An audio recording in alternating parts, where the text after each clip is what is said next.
जियाउर रहमान। बहुत बहुत शुक्रिया माननीय सभापति जी। मैं आज यहाँ मजलूमों की आवाज़ बनकर खड़ा हूँ। उन करोड़ों भारतीय मुसलमान और अल्पसंख्यकों की जद्दोजहद और हक की बात करना चाहता हूँ जो इस देश का अटूट हिस्सा हैं। मेरे अल्फाज बंटवारे के नहीं बल्कि इत्तेहाद के हैं।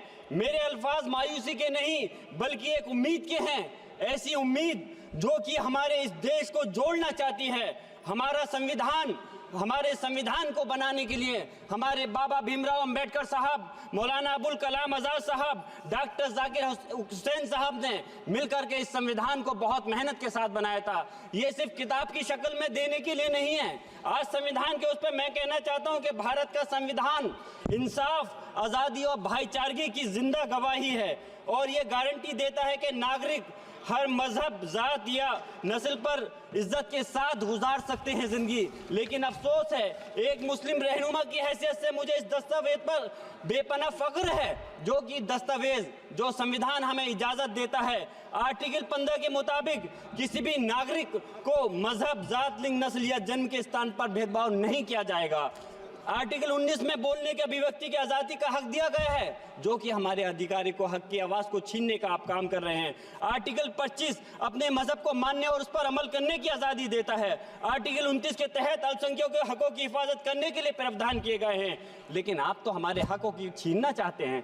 माननीय सभापति जी, मैं आपके माध्यम से कहना चाहता हूं कि आर्टिकल 30 के अंदर अपने तालीमी इदारों को कायम करने और उनके चलाने का हक है, लेकिन हमारे साथ ज्यादती हो रही है। ये संविधान को अगर आप कमजोर करेंगे तो याद रखना ये देश कमजोर होगा, हमारा मुल्क कमजोर होगा।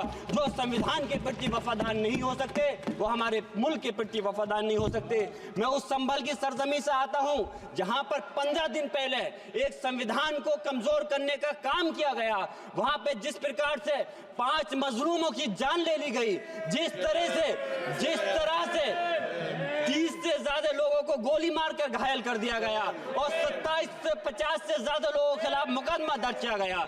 मैं पूछना चाहता हूं माननीय सभापति जी, मैं सांसद हूं, मैं अपने मुकदमे का मैंने कहा था मुझे डर नहीं है। मेरे खिलाफ मुकदमा लिखा गया, मैं वहां मौजूद नहीं था और ये मुकदमा जो हमारे चाहे विपक्ष के सांसद हो या सत्ता पक्ष के सांसद हो, आप याद रखिए जनता की आवाज हो, जनता के बीच में जाकर के आपके जवाबदेही बनती है। और मैंने अपनी जनता की आवाज को उठाने का काम किया तो क्या गलत किया था माननीय सभापति जी? सिर्फ इस बुनियाद पे मुकदमा लीजिए गया। आज मैं आपको बताना पॉइंट पे बोल रहा हूँ, संविधान पर ही बोल रहा हूँ माननीय सभापति जी। आज मैं चाहता हूँ उन लोगों को इंसाफ मिलना चाहिए जो जिन्होंने